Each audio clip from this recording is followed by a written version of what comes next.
In this week's podcast, I catch up with my good friend, Séverine Global Head of Treasury at Aliaxis. This is actually the third time Séverine has joined me on the show over the past 8 years. We spoke back in 2019, episode 69, which was at Honeywell. We talked about the importance of technology way back then in Treasury. We then caught up again, episode 237, after she had joined Aliaxis as Global Head of Treasury.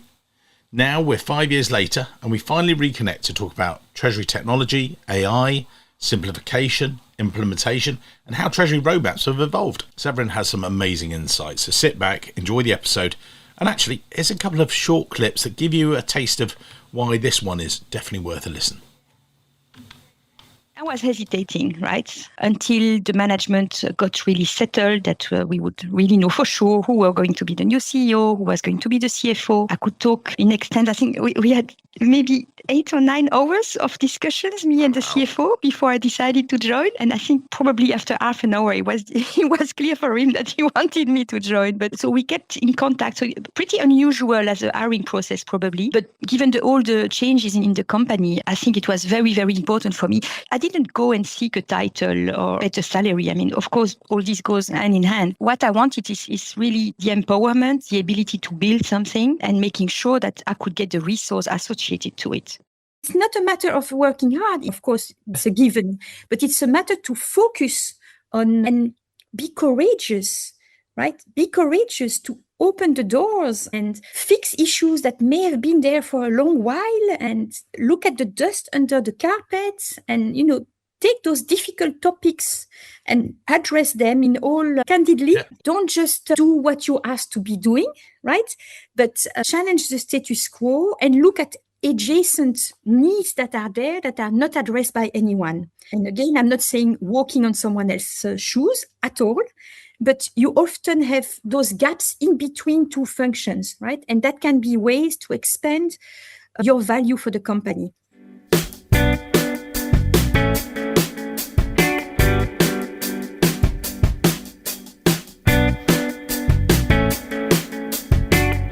Welcome to this week's Treasury Career Corner podcast, where I interview Treasury professionals about their Treasury careers. Each and every week, I talk to them about how they've built their careers, where they are now, where they see both themselves and the Treasury profession going to next. Let's get on with the show.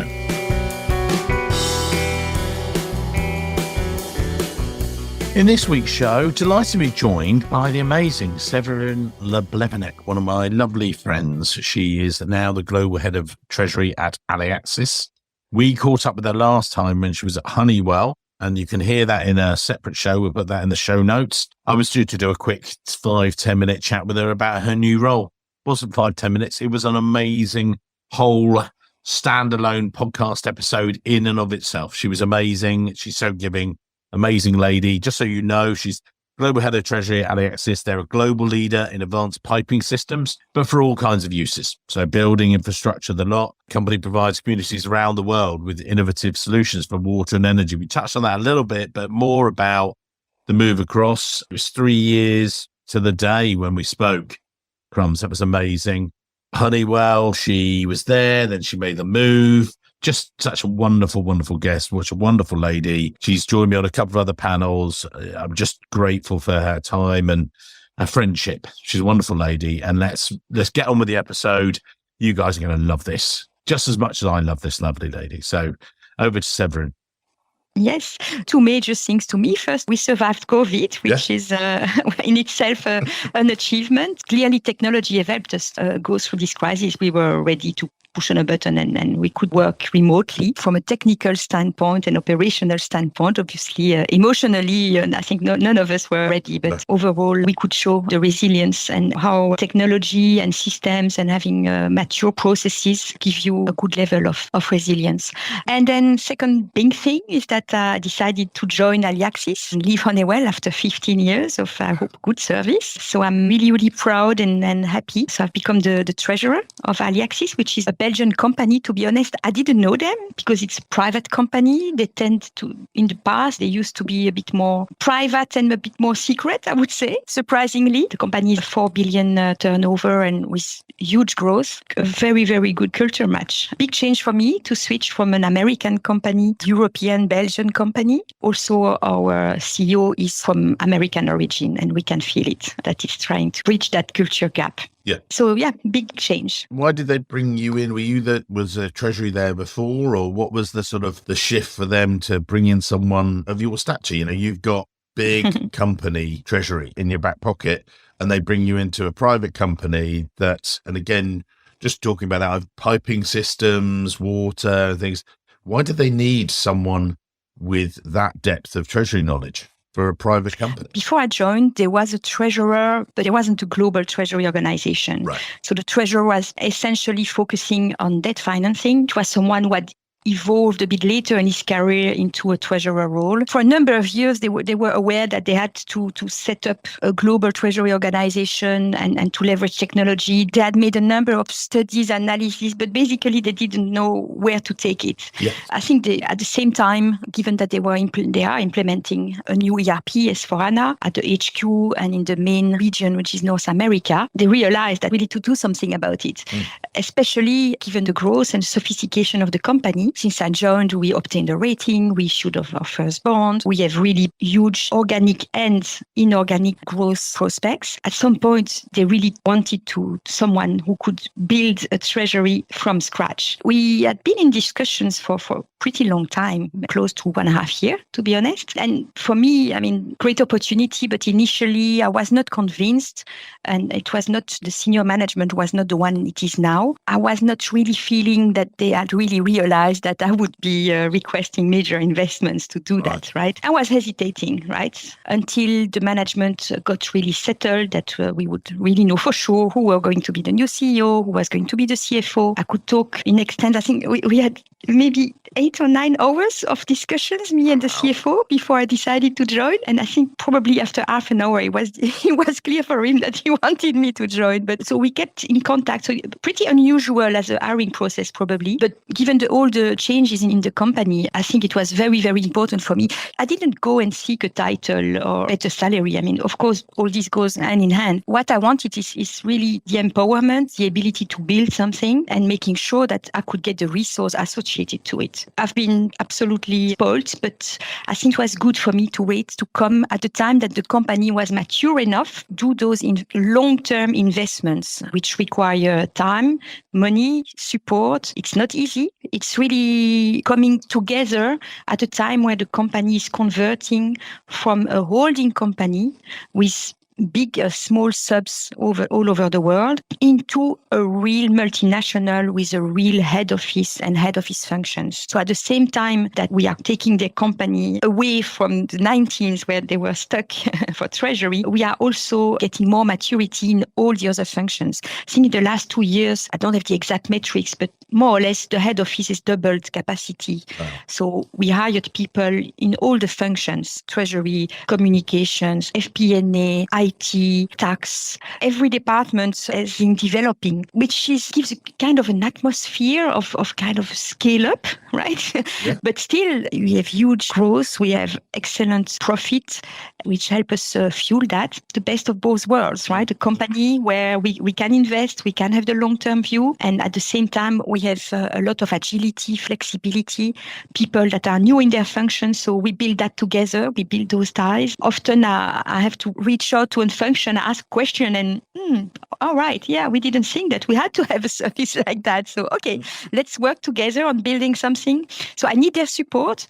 I'm quite intense on the help I need from the various functions. There is a really, really very positive energy all around in the company. And Séverine, you mentioned that they'd done studies about an ideal treasury structure. And obviously you'd had your own ideal treasury structure. We've talked about this in the previous program and the best way to do it and things. When you walked in, did you just take one of their plans off the shelf and just amend it yourself? Or did you say, guys, this is how we have a treasury? Because how are you structuring it? You've seen best in class. You've structured that and restructured it up and down over many years. So you now got that sort of, again, this is for some of the listeners. They've said in the past, one of the guys said he was listening to some of our past shows and listening to treasurers such as yourself and say, right, focus on this, then do this, and this is your framework. Boom. And he was loving it. We will at some stage have an ebook of some of these tips. What did you do? It was quite funny. When I joined, given this full ERP project, they were implementing SAP. And literally the day before I joined, and it was not related, the day before I joined, they had sent a RFP out to implement a number of modules in SAP. And that included the Treasury module of SAP, which to me is really the example of the wrong good idea. Right? And I have all respect for SAP. It shows like that the previous treasurer had really no vision where to go. So in 3 days, I told them, I'm sorry, but this won't do it. Just we stopped that RFP. So yes, I had ideas of what I think is the ideal treasury, and I think it should be managed. But to me, there is no single technology which in itself is magic, or it's not about buzzwords. What makes it a good technology and what really brings, where innovation can bring value, is when your technology is really anchored in your reality, your problems you want to solve and what you want to achieve. I've embarked on a journey where I started collecting massive amount of data, and I got the support from the PricewaterhouseCoopers team in Treasury, which really I have the A team here. I'm very spoiled. To really, my first thing, even before I'm onboarding them, is really to speak, to find who were doing Treasury. Nobody could tell me. I ask, okay, I'm global head of Treasury. Who are the people doing Treasury in the world? We don't know, right? Ask the CFOs, right? So I had to dig out, and I built up a long interview. It took like 8-9 hours per region to really go through. And then I went like an onion, right? Peel the onion and get to really understand ever more volume of the flows, the systems, the connectivity, what goes well, what goes wrong, how are they complying with the very weak policies that we had in place, etc., etc. And with that, I decided, okay, what do I want my treasury to be doing here? You will know very well, knowing our industry like nearly no one else, that from one function to another, even with the same title in treasury, can be very different from one company to another. I had really that flexibility and that luxury to be designing, okay, what is the scope of my treasury? Yeah. What do I want as a model? What do I want as a role for the central treasury, for the regional treasury? So I worked on that. I also focused a lot my attention on all touch points with the ERP Connect program, as they call it. So the implementation of SAP, because when I came, I had like very basic questions. Okay, how do you want to do your connectivity to the banks? How are you planning to the netting in the SAP, outside SAP? A number of quite basic questions, which not only were not answered, but that nobody had asked even before. So I've answered those questions. I didn't want to focus like I was asked, okay, you don't want SAP Treasury. Fair enough. You're the treasurer. We believe you. What do you want as a treasury system? Was their next question. I said, well, I don't know. I just want to know what I need to do. So I did all these analysis. And from that, even before selecting my system, I designed what I wanted to be on the basis of the knowledge of the company and my treasury operating models, what I wanted to be my full technology ecosystem. Not just which TMS or no, I built my full technology ecosystem, which is what the role for the TMS, a payment hub, number of fintechs that I want to connect, what kind of data I want to exchange from one system to another, so that I really know what is my vision and where I'm going to, and that I can select systems that are really compatible with each other and that can really talk to each other the best manner. So of course, I cannot implement 100% at the same time. There are things, that's the implementation step. But first, you want to know where you want to go.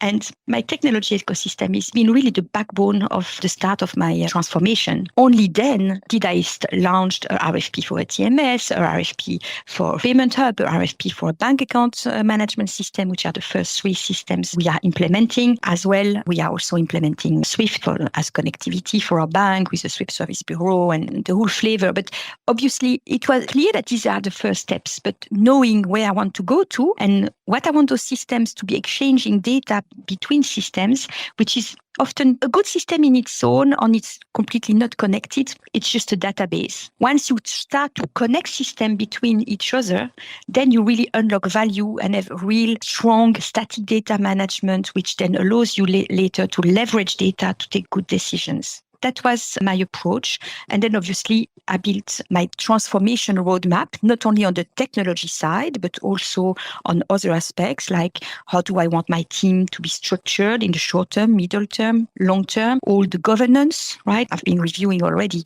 all the payment processes in the company to reduce the risk, design really to be models for the systems that I'm implementing. I'm working on, of course, all my policies, setting up in some cases some new policies, try and see, of course, a business case which can derive from that. And from the business case, then you see where are the biggest benefits and you can start developing your roadmap, right? So, of course, first objective of having cash visibility, setting up a true liquidity structure so that I can set up my priorities, but everything is really driven by a good view of what will be my end state, but not my end state as just coming from my experience and knowledge of the market. Of course, that was a great input, but really anchored in the reality of the company and what this company is able to absorb in terms of efforts to get there, where I can really unlock the value the quickest and the strongest.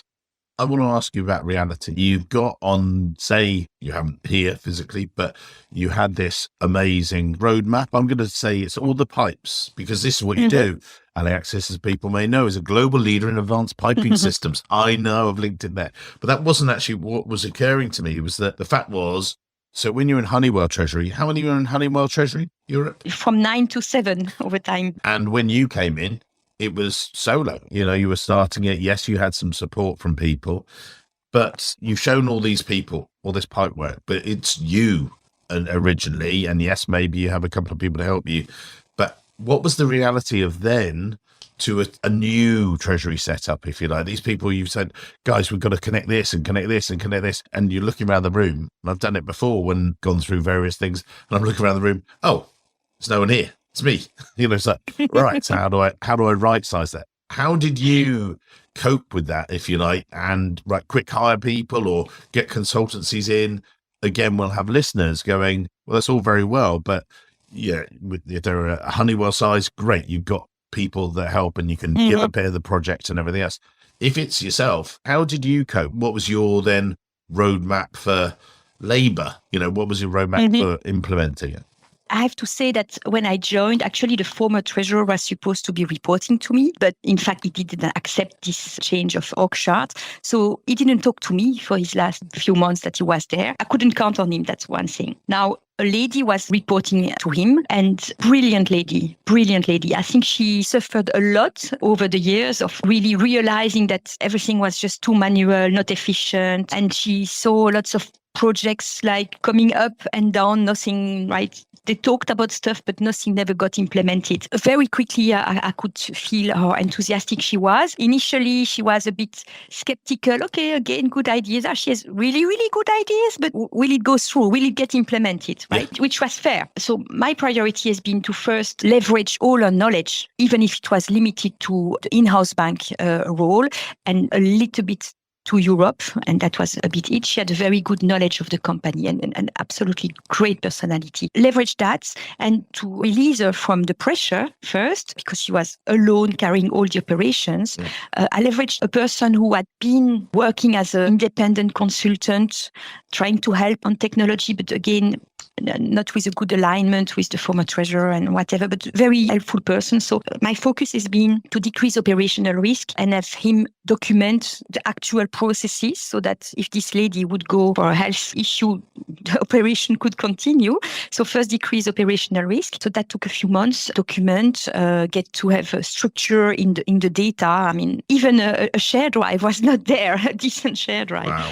Really basics to decrease the operational risk first. Then I've been focusing on hiring someone reporting to her, a senior treasury analyst, so that she could give him the more operational aspect and focus on the transformation and the centralization of the activities in Europe. And then I've hired a director, more focusing on capital market in terms of experience, but who I'm building as my right-hand person, and I'm expanding his scope of knowledge. I mean, it's a fantastic addition to the team. He was very experienced in debt management, and now is getting involved in cash management, in M&A so many other topics that they can bring. So that's the first move. And of course, in parallel, I established very close links with the people in Treasury in the other regions, which I didn't know nobody could tell me they were there, but I found them, right? And in most regions, very capable people who honestly were doing a great job with the little support they got or guidance they got. Lots of interaction with them, informing them and making lots of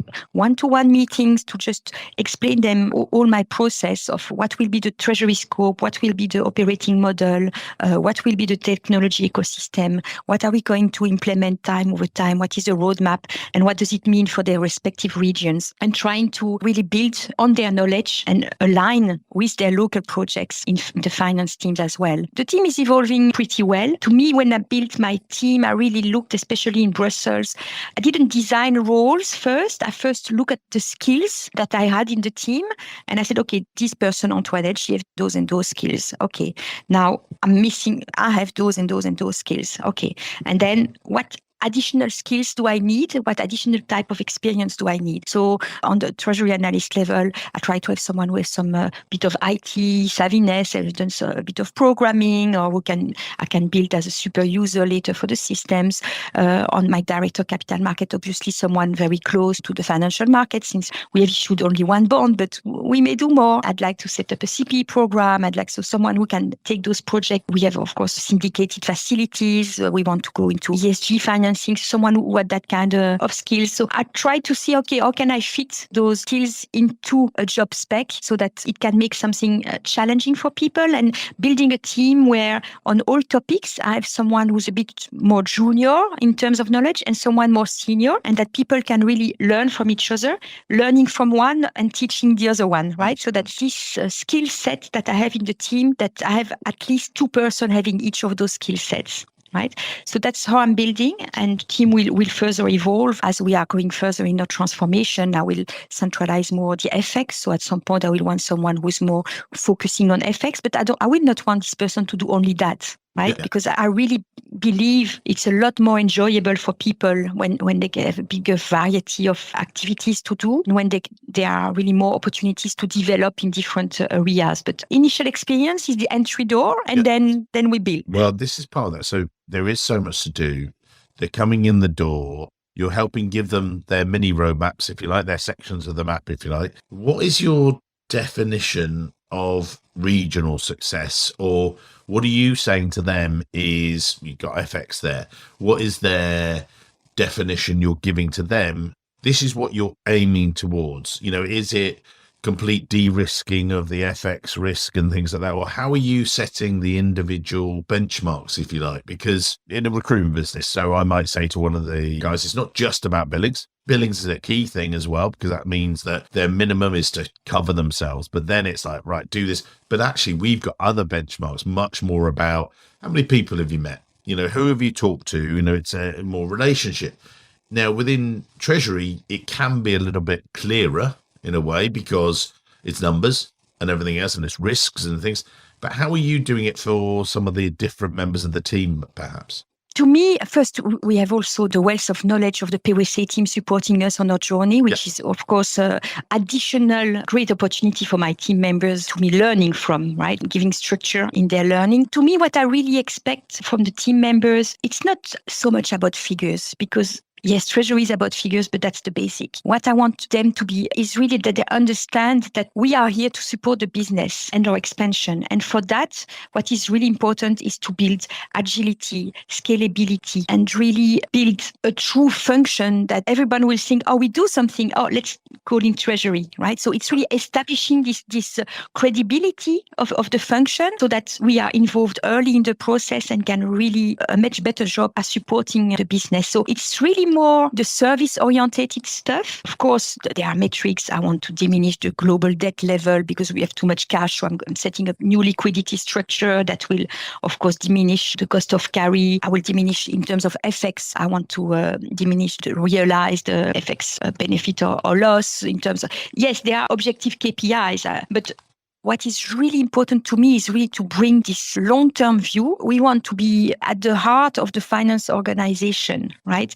Connected very closely with the tax team, M&A team, CapEx team, and also developing that knowledge in the regions, right? So I'm completely, instead of having a number of independent small treasury here and there, I want us to work on the common set of policies, system, processes, but with the focus of the region being on the data quality. That means we're going to build all kind of interfaces, but then they will connect with the business and audit what has been interfaced to make sure that if there are this subtlety, and then performing some local trades, but within the framework that we have designed. I want to decrease counterparty risk, which was, for instance, not at all managed. There wasn't even the concept of a counterparty risk. Wow. So I want them to understand that compliance to the new policies is a must, right? But we will work with them, because I cannot just set up a new policy and say a week later, what? You are not compliant with my policy, right?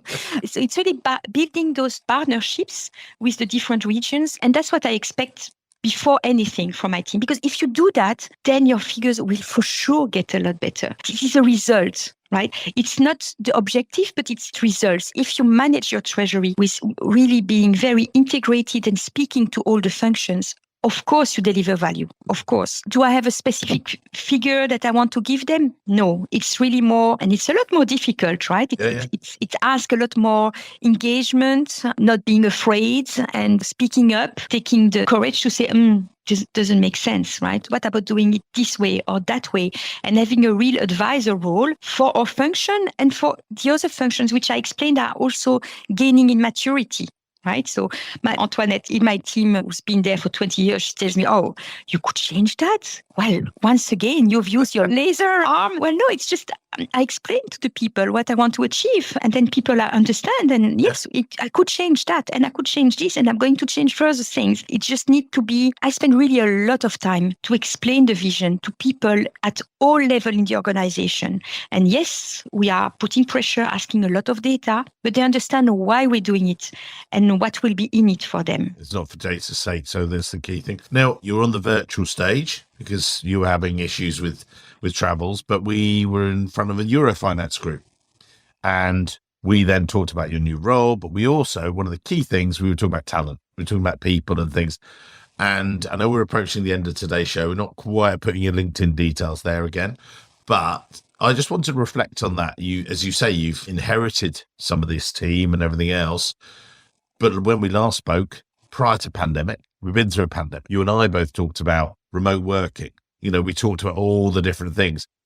How's it been people-wise, just not in a deep depth, but more, we went into this, it was one way of working. We're 3 years later. It's a different world in 3 years. What's it been like for you guys? Well, when I joined the company, it was still full remote working, right? So I got my computer, I was at home, all my introductions with the various functions in remote. Right? I think they've done it quite well. They've organized for me a 1 hour meeting with each head of function so that we could get to know each other. So to some extent, maybe more time than if I had been live and crossing people a bit less formally. Now, luckily, a few months later, we could return to the office. And initially, I was coming here because I thought, okay, I'm going to meet the people, and some days I didn't meet anyone all the day, so it was sometimes a bit strange. Now I can see that generally at Aliaxis, people are a lot in the office because of all those projects going on, where a lot of interaction. For my team, we have contracts where we may work 2 days per week from home, but it's absolutely flexible. In practice, it's really when we have those design session interactions, where we have meetings, where we have 4, 5, 6 training, etc. I mean, we just come to the office. If it's just an up-to-date call for an update of a few points or less strategic and so on, then we can do it from home. It's not really a question. It's very natural. I have to say that my team members don't live far away from the office, neither do I, so it makes it, of course, easier. But to me, it's more, if you come to the office, then there should be a reason, right? You should understand that. And here it's so obvious that we want to be to the office. So it's just depending on where we are on certain projects, there can be weeks where we'll be more away and weeks where we are there every day. It's just natural. It's just not a difficult topic, I have to say. Amazing. I've taken loads of your time today, but I think people will have had amazing value before, amazing value now. We're going to re-wrap up. We'll put your LinkedIn details in the show notes so that people can connect to you in your new role. But reflecting maybe an iteration with 3 years later and everything else. But what takeaways? I thought there was some great stuff in there about the definition of success and data quality and everything else, which people would lovely take away. But what final words are you going to give to people today, Séverine? Over to you. I really love the values of Aliaxis, which we have changed recently, which are to dare, to care, and to deliver. And I have a great alignment with those. To dare is, yes, push yourself outside of your boundaries, challenge status quo, raise the questions, the difficult questions, and dare to experiment, right? To care is respect the people. Don't be a big machine crashing people because you don't do anything without them. So it's caring about your staff, caring about your stakeholders, caring about balance of relationship. Safety is a value number one at Aliaxis, and it goes well beyond that, right? It's safety, it's well-being. I think we can work very hard and still care for our people and make sure that they are happy to come to work and deliver. Yes, ultimately, we want to achieve something. Yeah. We have those aspirations on what should be our role, what should be the Treasury, and knowing that we want to deliver. And luckily, after some months where we've launched all our projects, now in the coming weeks, we have a number that come to an end, and that's a good opportunity to celebrate. And so, yes, deliver is what we want to do, but this, to me, is the result of putting everything in place. If you put people with a clear vision, that you give them the means, the tools, the investments to achieve that vision, and that you respect them and want to make sure that they develop at the same time as the company develops, of course you deliver. Of course you do. I mean, I've heard some interesting, should we say, i.e. rubbish company mottos. I love that. Dare, care, and deliver. Whoever made that up, yeah, it's amazing. Thank you. Well, I look forward to seeing you in reality. Next week, we're going to be meeting up at a conference, which will be absolutely brilliant. But continue delivering and don't carry on working around daring and caring. I think it's just great. What a great way to wrap up today's show. You're an absolute superstar. Thank you very much for your time once again. You're always so sweet. Thank you very much, Mike. Have a good day. Bye-bye. Bye. This podcast, as you may have worked out, has no sponsors, has no ads. Nobody pays me to record these episodes. I make it because I love corporate treasury and I want to help treasury professionals just like you. If you're getting value from this, there's a couple of things I'd ask. Share it with your friends. Tell them about it, how you've enjoyed it. If it's helping you in your treasury career, fantastic. But then maybe connect with me on LinkedIn. Mike Richards, I'm there. You can actually look me up. My URL is actually linkedin.com/MRTreasury or Mr. Treasury, if you want to call it that. Hit connect, drop me a quick note, say you found me through the podcast on Apple or Spotify. I read every single message and yes, I will reply. There's no funnel, no sales pitch. It's just a chance to say hello, stay in touch and see what I can do to help. So anyway, let's get back to the episode. In this week's show, I'm delighted to welcome back Séverine Leblevenec, who is the Global Head of Treasury at Aliaxis.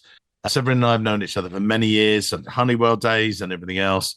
But it's been 3 years. I couldn't believe it. We were looking back over some of our podcasts and we caught up, and it's been 3 more years and she's still at Aliaxis, but lots have changed there. And obviously since 2002, what has happened since? What have been the biggest milestones along that journey? Yeah, over the past 3 years.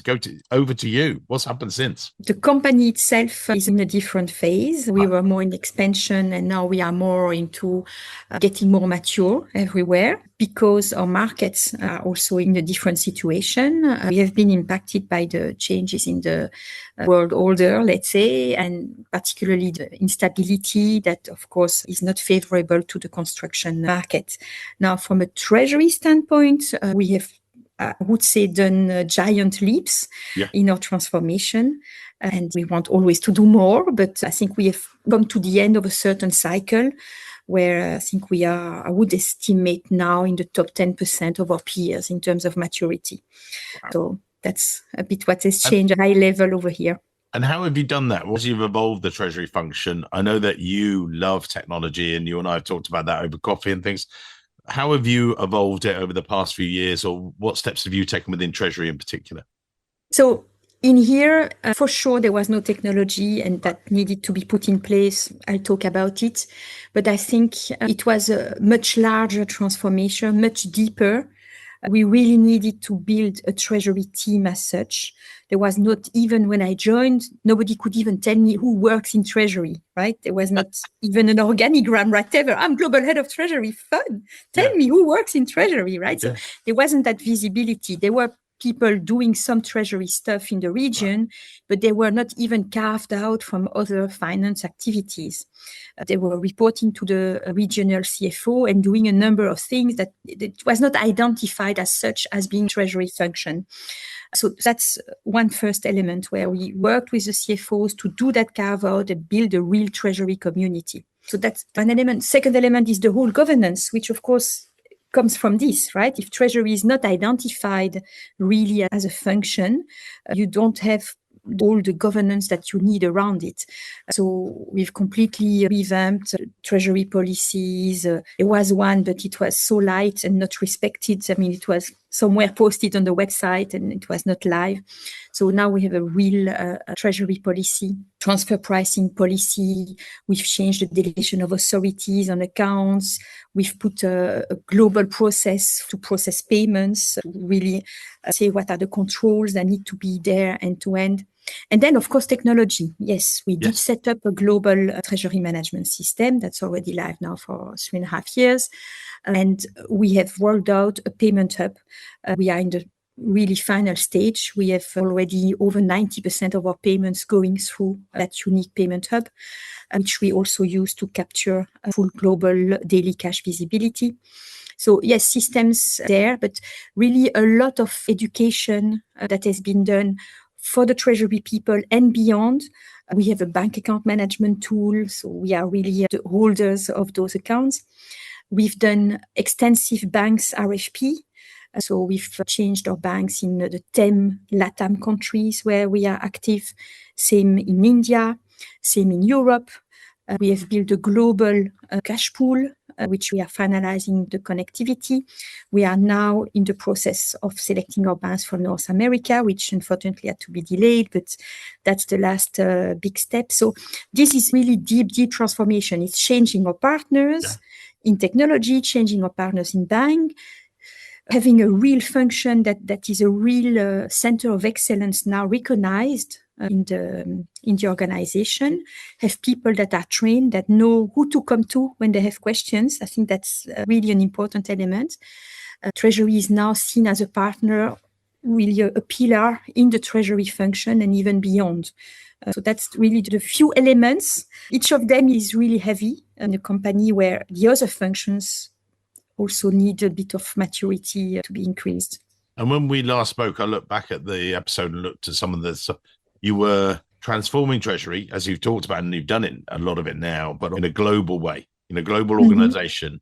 And you've talked about the standardization of lots of the processes and getting those guys educated. And so how does that differ to reality, if you like, when you've talked about then the regions? You know, every region is different. I remember talking to the guys years ago at Omnicom about how India operates totally differently to LATAM and things like that. How do you cope with that as a treasurer? And is it soft touch and then going out with policies? How do you do that again for the listeners? So for me, I think I have a servant leadership view, right? Yeah. So I see the regions as my customers, but I'm also their customer, right? It's mutual, right? So I need them to comply with our guidelines, etc. And I need to make sure that my guidelines make sense and that whenever they have specific needs, they will be addressed, right? It is mutual relationship and respect that I think is a good starting point. I would say the RFP that we've done to select their banks locally is a good example, right? We started with asking a lot of questions, really detailed, and we are supported with PricewaterhouseCoopers, who, as you probably know, are extremely supportive. I mean, it's a great partner in that process. So we go very in detail in what do they do, understanding really fully the complexity of the local requirements. And guess in India and in LATAM, we were not short of those. So we really listen very carefully about what are the challenges. And then we build our RFP questions with equal weight between what we want to achieve, which is certain level of cybersecurity, automation, access to credit, more balance between credit and cash management business, etc. But being sure that we increase also and resolve some of their local problems. And India is a great example, for instance, where LATAM as well, where really by selecting the right partner, we could digitize a number of the things that they did manually, and sometimes even physical things like they had to, a small anecdote, when they wanted to draw on some working capital lines, we had the office boy taking his bicycling 1.5 hours to go to Bangalore office of the bank, risking his life, let's be clear, on the Indian roads, getting the stamps that he needed, and then bicycle back to the office. And the day after, we would have our money, while now it's a few clicks away, and within 15 minutes, right, it's done, and a couple of hours, the money is on our accounts. So that's what digitization sometimes can mean, right? So, and same in LATAM, we set up a number of e-tools that really can lift some of the complexity and the barriers that sometimes the local people thought that's how it is here. Right. But lack of not accepting and saying this is not acceptable. We need to look for a solution. Right. So we draft the RFPs first on paper, send it to the banks, and then we go to the region and we ask the banks to come to the region so they can have all their specialists, because we are in the country that we need them. So they can bring all the specialists along. We can really go in details in the questions and find solutions to the things that we sense there must be a better way to do things. Right. And so this is really bringing the relationship to another level. First, you spend like 10 days together, right? Full day. So you break that maybe glass that I really hate. I'm not someone that value a lot the hierarchy, right? So you can really work together, and they can see that we are not there to question the past, right? They did with what they had in their hands. So most of the time they did really well, actually. We are there to make their life easy and things that make sense, and not just the central office deciding on everything, whether it applies to them or not, or makes sense or not, right? Yeah. And sometimes it's just a matter of identifying what is really their need, and not necessarily agree to solve it the way they used to solve it, right? Yeah. But making sure that their need will be addressed in a way that is fitable. So that's how I try to approach the complexity of the various regions. Yeah, the problems there, the flow, you can just help them with the flow and do it a different way and things. Yeah, exactly. And leverage all the brains of our best bank, right? Once you switch from local partners that were there, you wonder how they came up serving a multinational, to the real best banks in the world, then you get to another level of possibilities. Yeah. So that's how we did it. And one of the reasons you're back on the show, because I keep on thinking about you whenever I'm at a conference, whenever I'm seeing technology, you are a flag bearer for automation, AI, and technology. And that's been coming lots. And one of the reasons I wanted to get you back on, because you know this stuff. You've gone and studied it yourself in your spare time, which you have very little of because you're, so hardworking and things. But with the rise of all this stuff coming through, how do Treasury teams, and I did this in Texas the other day, I said, how do Treasury teams hear through the noise? What should they focus on right now versus what is the hype? We were just doing this. I did the Korea Live. I then also did it literally this week at the UK Treasurers Conference, panel on talent and AI. And I said, how do you guys hear through the noise? And that was one of the roundtable topics. Everyone was like, what is noise and what's going to move the needle? You're an expert. Tell me. Come on, educate me. That's true. I think you're higher than I am. But to me, what is important is really, again, to go back to what do we need to fix, right? Rather than I want to use that technology, right? Yeah. So that's one element. The second element is that if we talk about AI, one specificity of AI is that it's very accessible for individual productivity increase, right? Very easy. So that's a no-brainer. Once you go further, then you need to balance the benefits with the risk, right? Previous technologies, you had to balance the benefits with the cost or the difficulty of implementation, but not necessarily with the risk. The risk was, you always have cyber risk, you don't hear me wrong, but the risk element was not the one that would take you the most time. It was more a balance between benefits and costs and ability to implement. With AI, You still have the cost, you still have the ability to implement, but you have to balance the risk. And I think the governance aspect is important, especially for Treasury, where, of course, we have the leverage of amounts, right? Single mistake can mean a lot. You have the risk of hallucination. So I think the governance aspect is particularly one that should take us. And, of course, the quality of data. Because if you compare with RPA, right? RPA, you have a full traceability between the data you use and how you use it. And it's very easy to have the auditability. In AI, you don't have that auditability. So if on one hand, you may have data that is not clean enough, and on the other hand, you have a potential risk of hallucination, well, you could be in for trouble, right? Which doesn't mean that you should sit and be afraid and not do anything. But you need to work on those two elements that I think is a bit specific, is really take a really good grasp of your data. And second, work on the governance and transparency and tools, potentially. Sometimes people put bots that check the quality of a bot, right? Or AI that checks the quality of an AI, right? You can be creative in there. But I think that's a bit the specificity. Only then can you, in my view, really unlock value.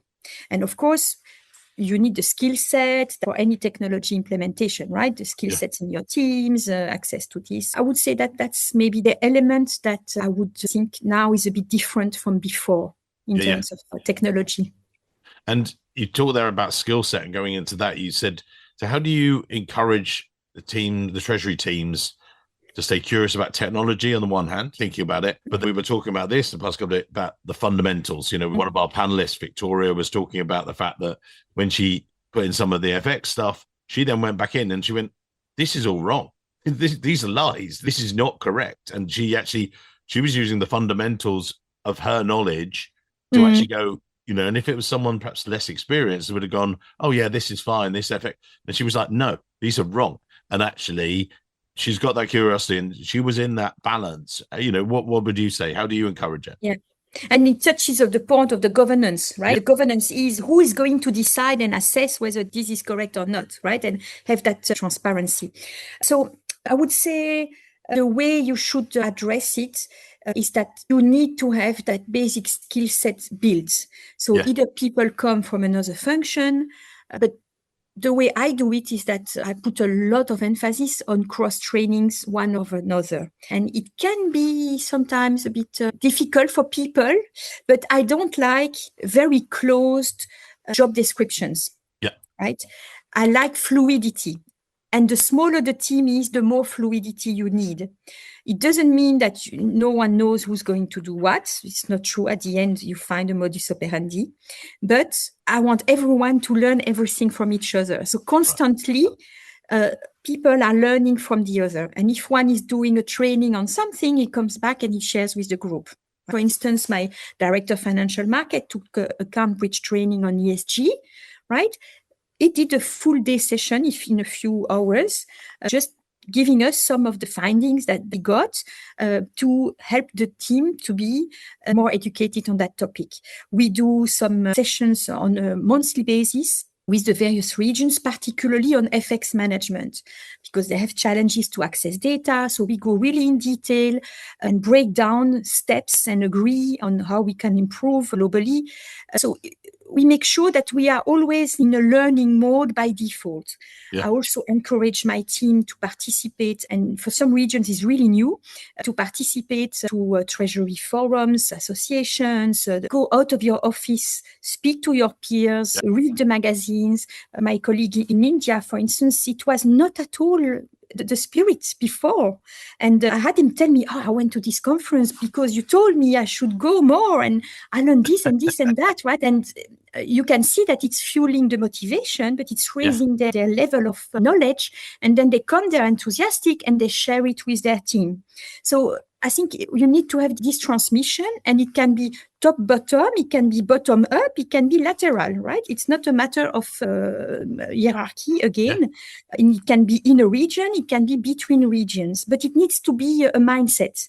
And it can be in pure Treasury topics, it can be in technology linking to Treasury, it can be ESG linking to Treasury, or it can be soft skills. right? Yeah. So I've been very fortunate since I joined Aliaxis to get a number of leadership training, one at the Vlerick, another one with Guberna in terms of company governance. And just a few weeks ago, we had a 7-day leadership training at INSEAD. For me, it's important. I go there, I come back, and I try to share that with the team.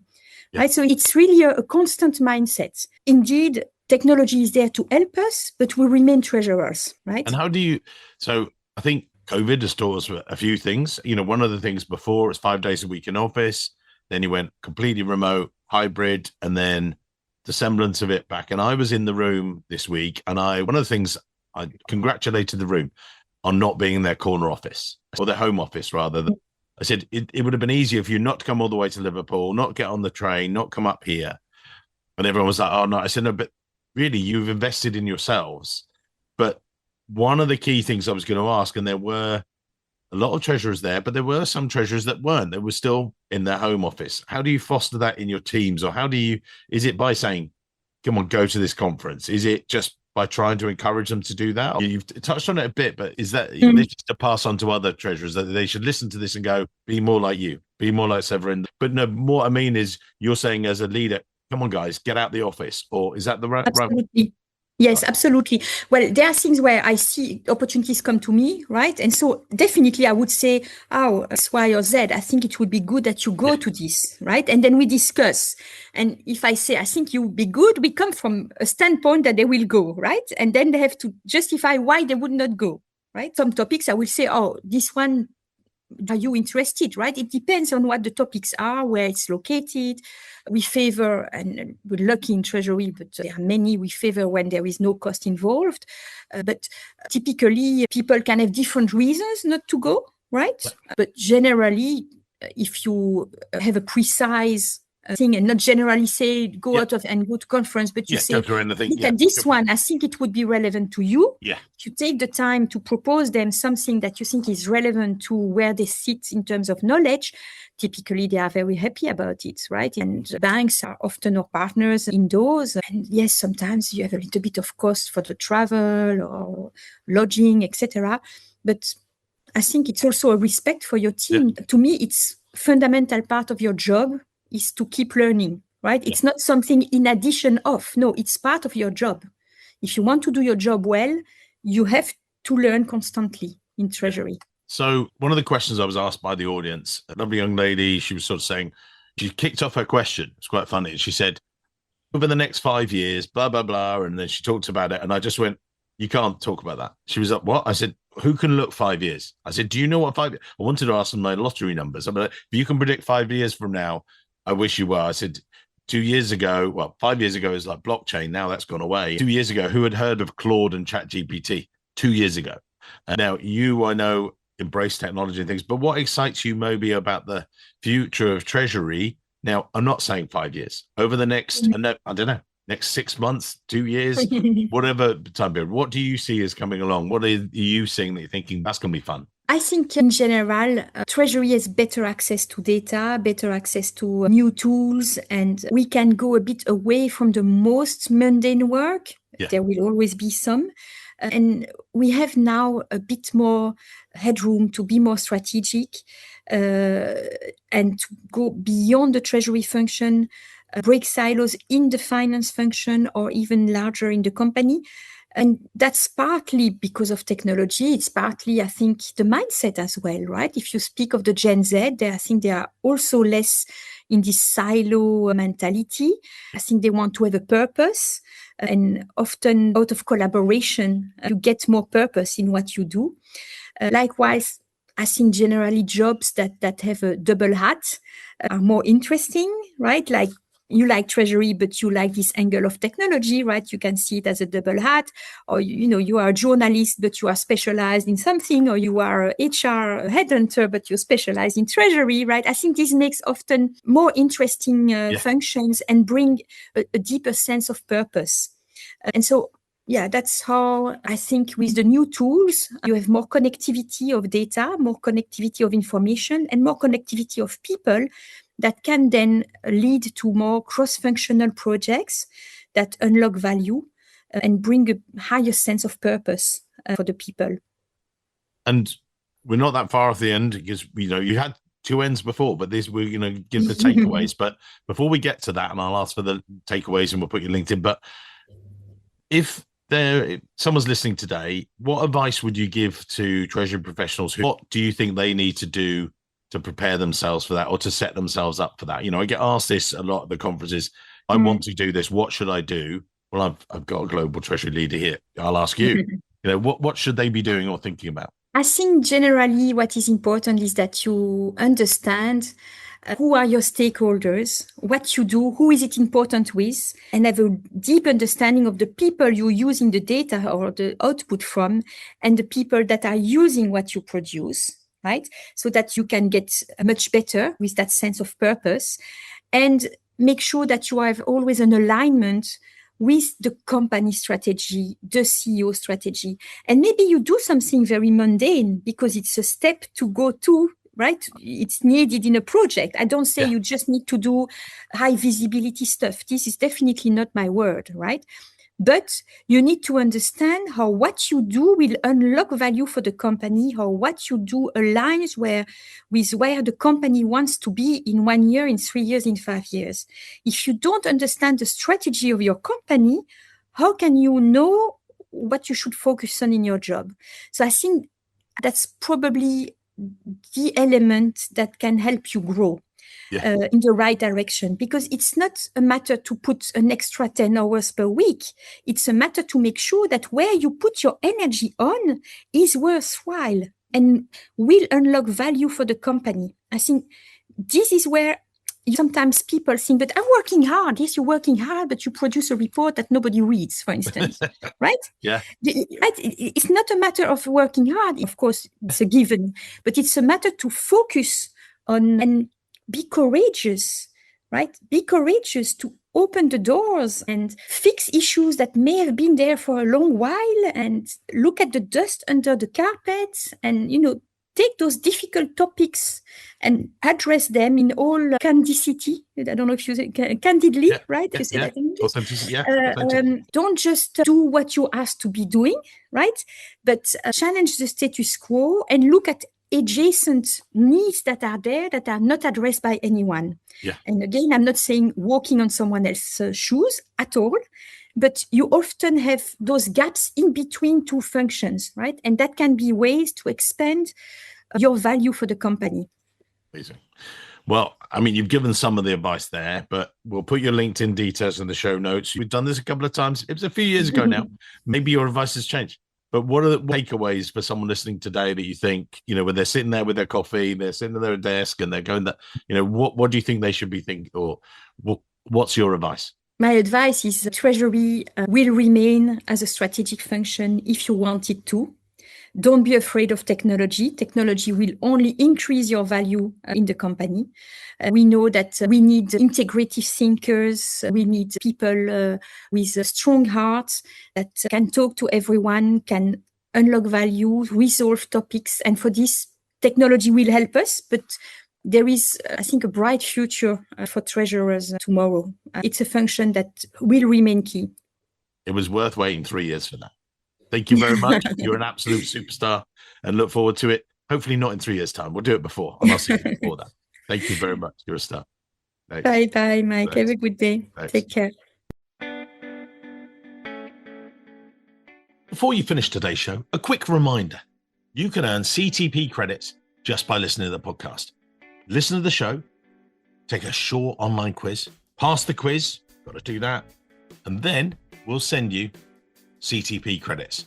This means you can recertify, which I know you have to do every 2 years, and lots of people do it. It's so convenient. They do it whilst they're commuting, they might be at the gym, walking the dog. We're there to help you.